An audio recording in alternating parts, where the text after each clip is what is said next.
这是一场稍一失误就会全村吃席的挑战，谁能骑着摩托车登顶这个斜坡，就能获得500万的奖金。这就是红牛赞助的安德勒摩托车爬坡赛。这个比赛看似很危险，实际上一点也不安全，因为整个斜坡的坡度近乎垂直，凹凸不平的路面非常容易让你原地起飞。在此前20年的时间里，没有一个人能够成功登顶，只有近几年才有选手挑战成功，但也是寥寥无几，登頂率连1/1000都不到。率先出场的1號老哥來勢洶洶，油門給到底，猛勁往前衝，結果在90米處突然鬧起了情緒，直接把車撇觀眾臉上。好在及時抓住工作人員的腳，這才得以僥倖存活。不過這個小摩托的話，怕是要摔掉漆了。2號選手同樣來勢洶洶，擦着坡邊往上衝，結果在接近90米處突然秀起了漂移，但是他腳底一滑卡倒，連人帶車滾了下去。這摩托車跟他也算是遭老罪了。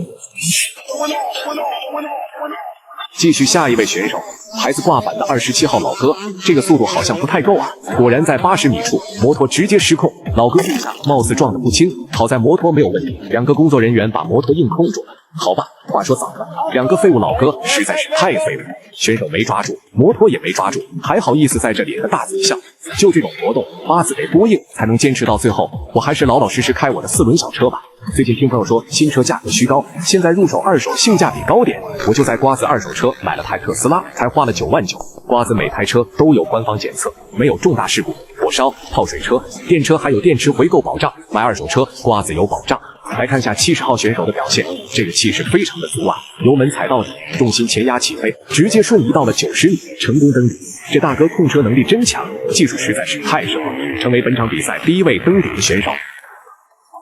來看下66號選手的表現，有了上一位老哥的成功示範，他能否同樣順利登頂？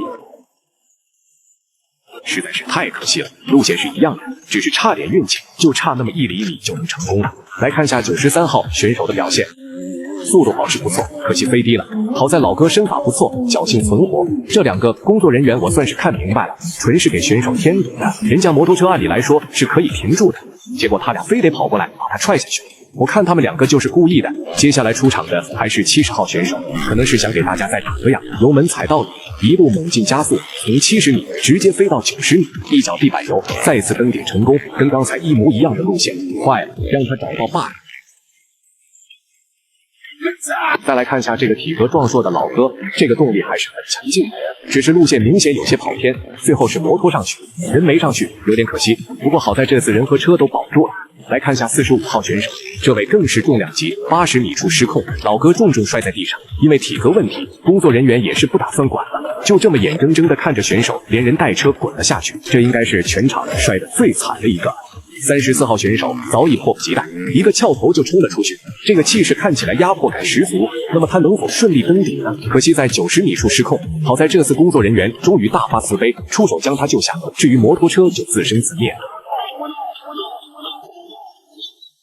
這位老哥也是一個翹頭就衝了出去，但是車身明顯不穩，爬坡爬到一半時突然不敢給油了，這是勇敢者的遊戲，這麼做可是犯了大忌，最後只能混個狼狽摔倒的下去。好的，來看這位選手，還是剛才那個70號，這是他本場第3次爬坡，依然是70米起飛，飛到90米左側凹陷處，一腳油直接輕鬆登頂。